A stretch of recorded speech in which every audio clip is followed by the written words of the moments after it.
Bonjour à tous et bienvenue. Aujourd'hui, on va parler de nouveau immobilier, mais on va surtout parler d'investissement immobilier. Alors cette vidéo, j'ai décidé de la faire en plusieurs parties parce que c'était beaucoup trop condensé, que je pense que c'est mieux. Donc tout d'abord, ce que je voulais, c'était définir ce que c'est un investissement immobilier. Parce qu'il y a deux sortes d'investissement immobilier. On a l'investissement patrimonial et à côté, on a l'investissement de rendement. Alors nous, en tant que mandataire immobilier, 80% de notre clientèle, à moins qu'on soit spécialisé, c'est d'investissement patrimonial. Ce sont des gens qui achètent une RP, une résidence principale ou secondaire d'ailleurs, et leur objectif à eux, c'est qu'ils achètent un bien qui ne perdra pas de sa valeur. C'est-à-dire qu'ils achètent un bien aujourd'hui, dans 5 ans, s'ils ont besoin de le revendre, qu'il n'ait pas perdu d'argent. Évidemment, s'il y a une plus-value, c'est top, mais c'est pas l'objectif. Ce qu'ils veulent, c'est ne pas perdre d'argent. Donc ça, c'est l'investissement patrimonial. Donc le lieu est primordial. On va dire le lieu, c'est plus, en fonction de leurs critères. Rondouer, hypercentre des grosses métropoles, les quartiers un peu sympas. En parallèle, on a des acquéreurs qui ont un profil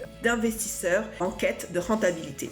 Alors eux, c'est différent parce que ce qu'ils cherchent, c'est à générer ce que l'on appelle du cash flow. C'est-à-dire que le loyer va couvrir largement et va être excédentaire par rapport aux charges. Aux charges, ça va être le remboursement du crédit, les charges incluses, la taxe foncière, le comptable lorsqu'ils ont un comptable, notamment lorsqu'ils achètent dans le cadre d'une SCI par exemple, ou d'une SARL ou d'une SAS. Donc eux, par exemple, c'est des produits qu'ils vont rechercher en premier lieu, ça va être les IDR, les immeubles de rapport, ça va être les locaux professionnels, commerciaux. Il va y avoir aussi plus petites surfaces, par exemple quand on est dans des villes balnéaires. Donc là, c'est pour faire de la LCD, la location courte durée.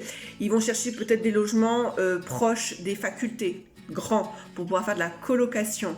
Donc voilà, on a des profils différents parce que ces investisseurs qui cherchent de la rentabilité, ils vont chercher des appartements à moindre coût qui vont leur permettre de générer du cash. Et généralement, lorsqu'ils viennent vers vous, ils vous disent tout de suite de but en blanc que ce qu'ils cherchent, c'est des biens qui auront une rentabilité de 10%.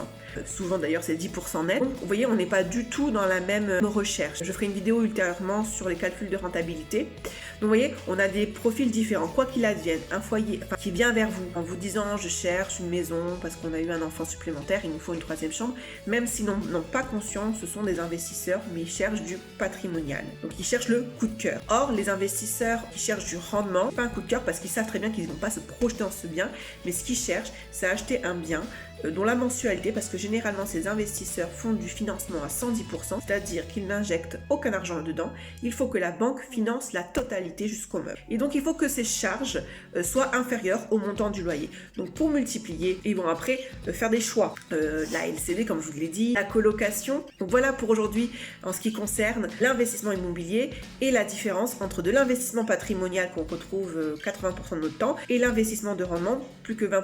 Bien évidemment, comme je l'ai déjà expliqué en début de vidéo, tout dépend de la clientèle que vous avez. Voilà. Si cette vidéo vous a plu et si surtout vous voulez la suite, écoutez, n'hésitez pas à vous abonner, à liker et à commenter éventuellement. Et ce que je vous dis, c'est à plus tard et bonne journée. Au revoir.